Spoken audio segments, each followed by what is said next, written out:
بسم الله الرحمن الرحيم الحمد لله رب العالمين والصلاة والسلام على أشرف الأنبياء والمرسلين نبينا محمد وعلى آله وصحبه أجمعين سلام الله عليكم ورحمة الله وبركاته أهلا وسهلا بكم. Nous continuons l'explication de la 51e leçon intitulée L'obligation de juger avec les lois d'Allah et l'interdiction de juger avec autre que celle-ci. Nous nous étions arrêtés sur la définition concernant les détails sur les paroles d'Allah Azza wa Jal lorsqu'il dit Humul kafirun, humul zalimun, humul fasiqun, concernant les versets dans Surat al-Ma'idah. Lorsque Allah commence tous ces versets par la même phrase en disant Wa man lam yahkum bima anzalallah.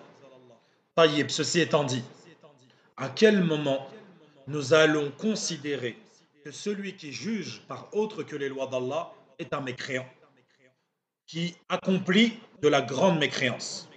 C'est dans le cas où, premièrement, il considère que les lois que lui a forgées ou que ses aïeux auront mis en avant et forgées sont meilleures que celles d'Allah.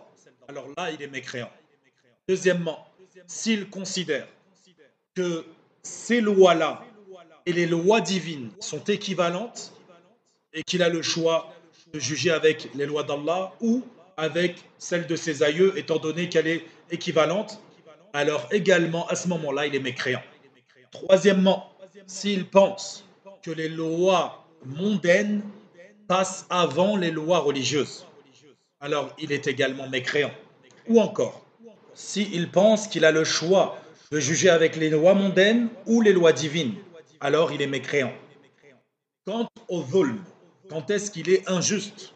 Dans cette interprétation-là, on considérera qu'il est injuste à partir du moment où, lorsqu'il juge, il va juger pour favoriser un ami à lui, une personne à une autre, tout en ne considérant pas que les lois avec lesquelles il juge à présent sont meilleures que les lois d'Allah.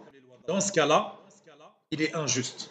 Quant au pervers, c'est celui qui va juger par passion, c'est-à-dire son but c'est d'obtenir un bien de cette vie, comme ceux qui vont accepter des pots de vin ou ils vont être tentés de commettre un péché. Donc il va juger en sa propre faveur ou en la faveur d'une personne qui est tombée dans une perversion, tout en considérant toujours que les lois d'Allah sont meilleures. Alors là, il est fasiq. Donc si on devait classifier la mécréance, l'injustice et la perversion, qui seraient trois degrés distincts. Donc, exemple, une personne de sa famille doit être jugée. Et là, il jugerait en faveur de son ami, en faveur de sa famille. Alors là, il serait injuste envers les victimes. Si bien sûr, il considère que les lois d'Allah sont meilleures et prévalent sur ceux qu'il aura jugés, alors il est injuste. Il est juste zalim. Ceci est une des interprétations données par les savants.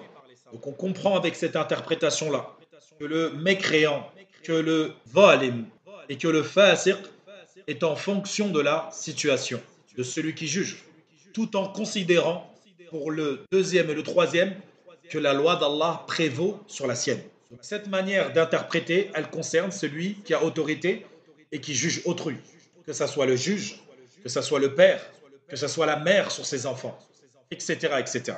Tous ceux qui ont autorité sur autrui. Également, une autre interprétation à ces trois versets. Certains savants considèrent que ces versets ne concernent que les gens du livre, car ces versets ont été descendus faisant référence aux gens du livre.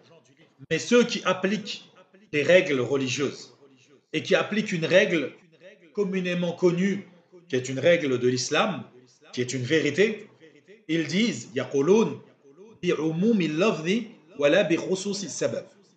Les jugements qui sont tirés des versets sont en fonction de la généralité des termes et non pas de la spécificité de la raison pour laquelle ce verset a été révélé.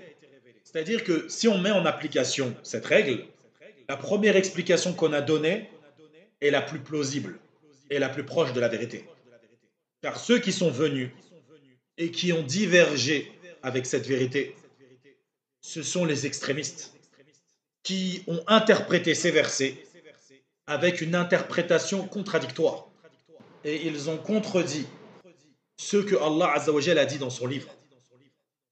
Ils ont même prétendu que quiconque juge par autre que les lois d'Allah, peu importe son intention, peu importe la raison qui l'a poussé à le faire, il est mécréant, d'une grande mécréance. Et ils ont même rajouté à cela, et ils ont dit, s'il juge une seule fois, sur un seul sujet, même si sur tout le reste, il juge par la loi d'Allah, mais que sur un seul sujet, et il juge par autre que les lois d'Allah, alors il est mécréant. Et cela, pour les plus ancrés d'entre eux sur cette voie déviante, d'extrémisme, ils sont allés jusqu'à rendre mécréants certains compagnons du prophète sallallahu alayhi wa sallam. Plus précisément, certains parmi eux qui étaient promis au paradis, les khawarij, les extrémistes, les considèrent comme mécréants.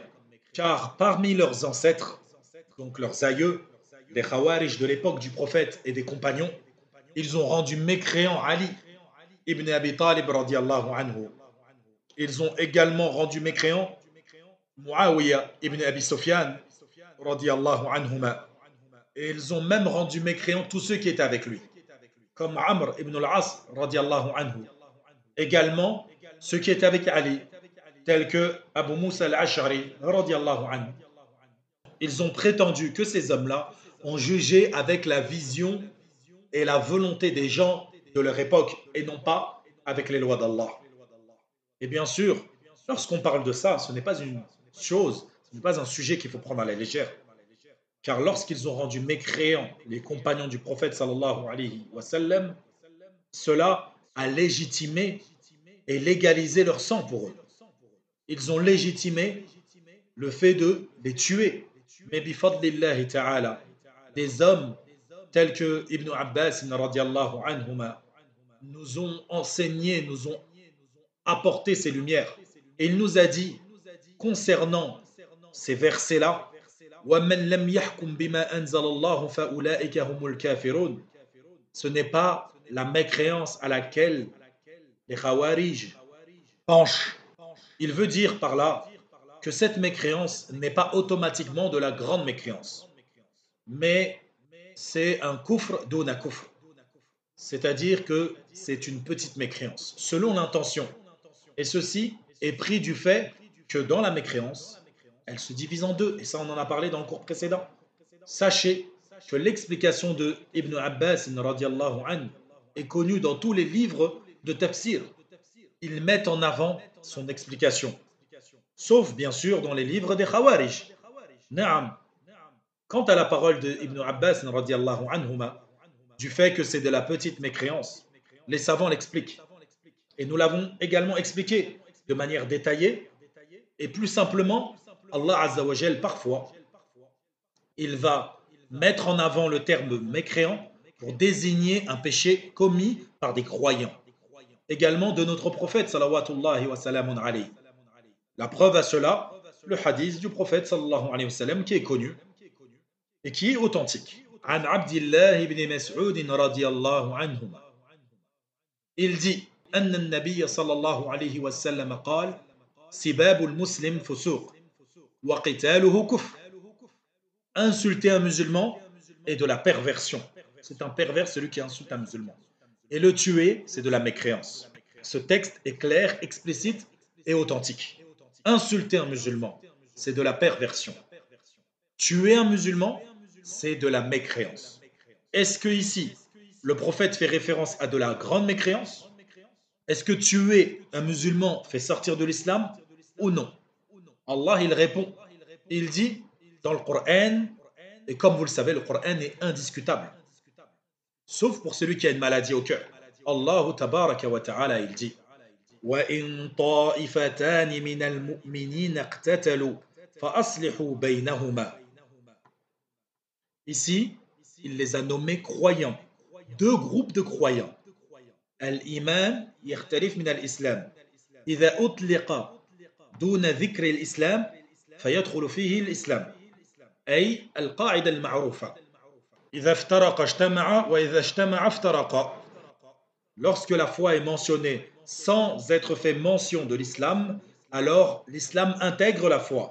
car la foi sont des actions du cœur, des actions cachées, et l'islam, ce sont les actions apparentes.